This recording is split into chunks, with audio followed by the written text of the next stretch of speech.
So here I'll be showing you how to put together a Warrior Sawmill.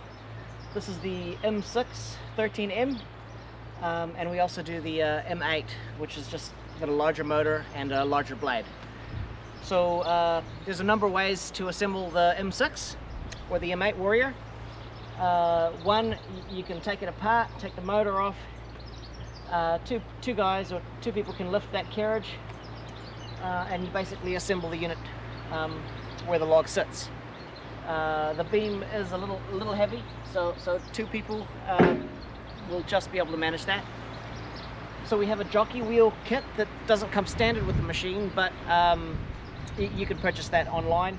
So it's got two big fat ATV wheels. In that situation, you can just roll the whole mill completely assembled from log to log, or tow it behind your ATV. And then we have the third option, which is a tow trailer. Now that one you can take on the highway, you can move along your farm, and again, you can move your mill around completely assembled. So the wheeled option is really the ultimate option for this type of sawmill, simply because the beam is heavy, the carriage is heavy. When I say heavy, you're looking about 60 to 70 kgs for the beam, and maybe around 70 kgs for the carriage without the motor.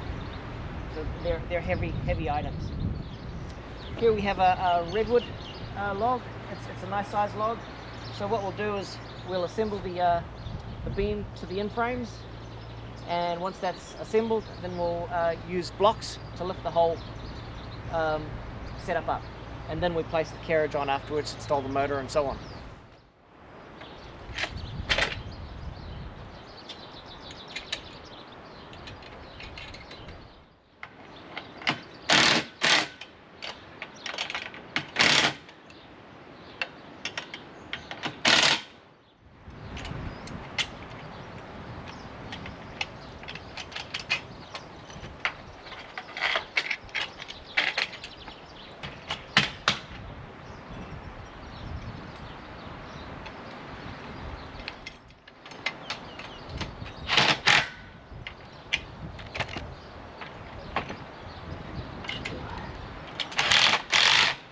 Again, not too tight, you don't want to crush your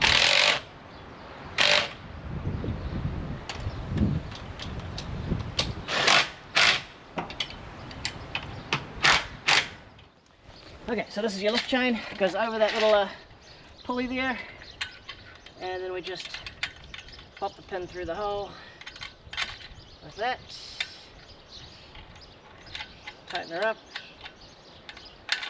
Now you do need to grease this little roller and the other end periodically, maybe once a week, but we'll go lock the other end of the chain up now. So this is the other end of the chain, and the chain just goes under the pulley there, it goes up, and from the other side pops into that little clamp there. So you can adjust for taper here, so I'll go up so it's equal. So she's about the same both ends, so that's good. Now I can actuate the drill up. The up and down is working.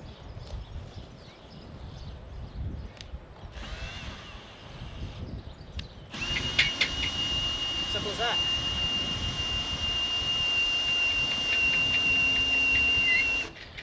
So now I'll put the horizontal chains on. So each end gets one chain for horizontal movement. So before I do that, I want to slide this so they're both equal at the other end or at the side, so I get the full stroke. So once this is snagged in there, I usually flip that over so it's out of the way, and then I will unroll that. So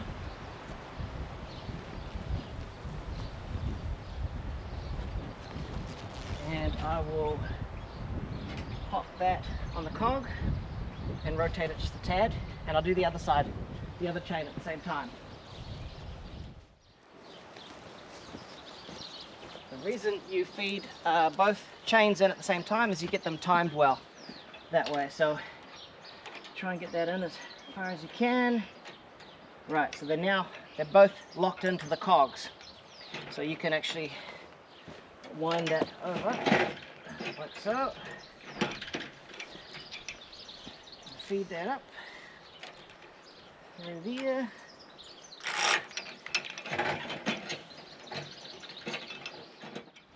We've got a couple of con links here and the eye bolt.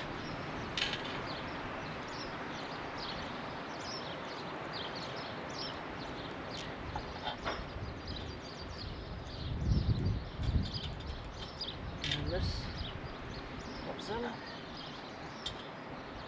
so, and a little clip right there.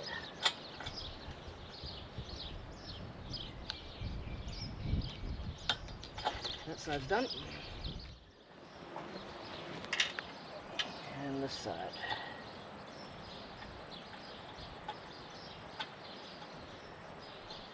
Plate and then a little clip. Now I can tension up those chains. This is nice and tight.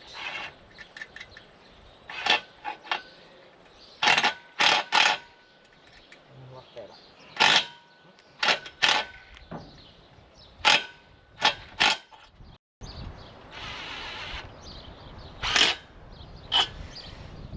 So now you just want to square things up, make sure she's all square, not binding.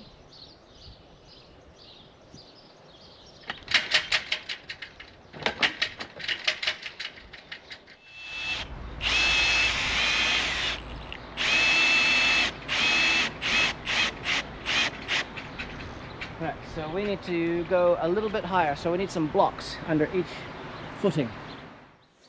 Lubricate the base.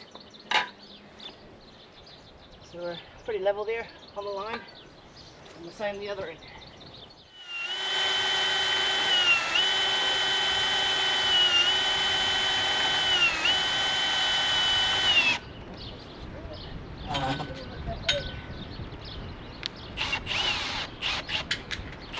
So that's ready for a carriage now.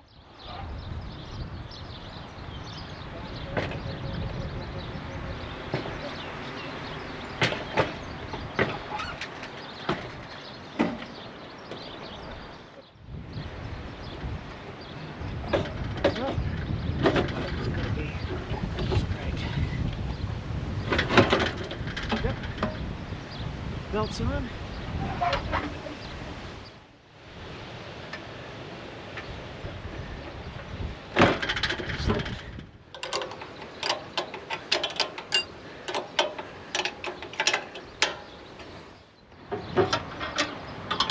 Should be able to push them in about 3/8 of an inch, or 10 millimeters.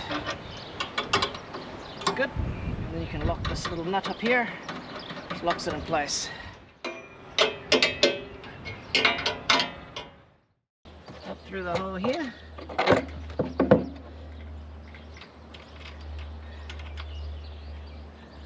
That'll just hang there.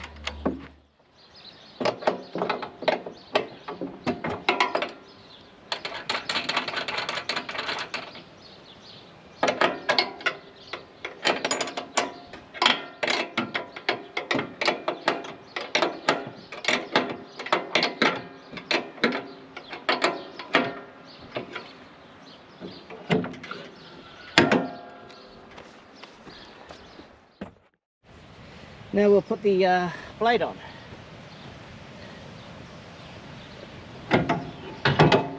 So if you're new to sawing, we have these two riving knives. I think one goes here and one goes there. I'd probably leave them off because if you're new to milling with a swing blade, chances are you're going to drive into the log the wrong way and it's going to bend that riving knife into your teeth. So I'll just show you what I'm talking about here. These are the riving knives. So that's your vertical riving knife and your horizontal riving knife. They're just a little bit of extra safety. They don't do anything in the cut. All it is just a little bit of extra limb protection around the blade. But I mean, the saw's pretty safe. You've got a good guard around there. Good guarding. Beam stops you from getting near it. So I'd leave that off until you get sort of a bit of experience with the sawmill. Because it's pretty frustrating when you ram the saw into the teeth and it chips all your teeth. So little bit of a tip. So your blade just goes like this.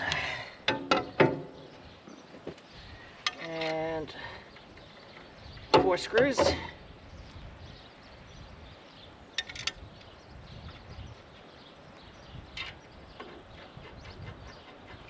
You want to put anti-seize around the heads and on the thread. That'll make it removing the blade much easier later on.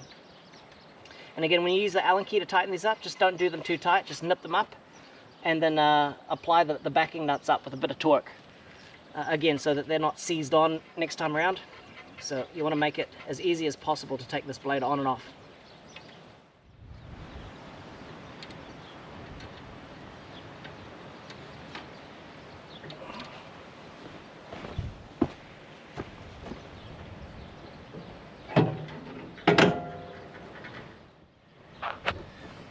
Always make sure you have these backing nuts on, because without them, what can happen is the blade screws can unwind if you know, they rub up against the surface of the log. So these are a precautionary prevention to stop it from winding out, because you don't want those screws winding out as you're milling. So the backing nuts are very important. So this guard here is a new feature. They used to swing out of the way, and now they just raise up out of the way. So the guard can stay on when you're double cutting. So I'm just going to loosen this guard and lower it so it's just above the blade.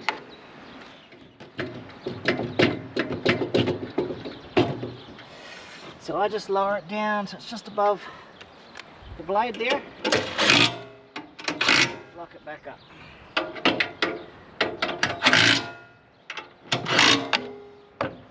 So that's just above the blade.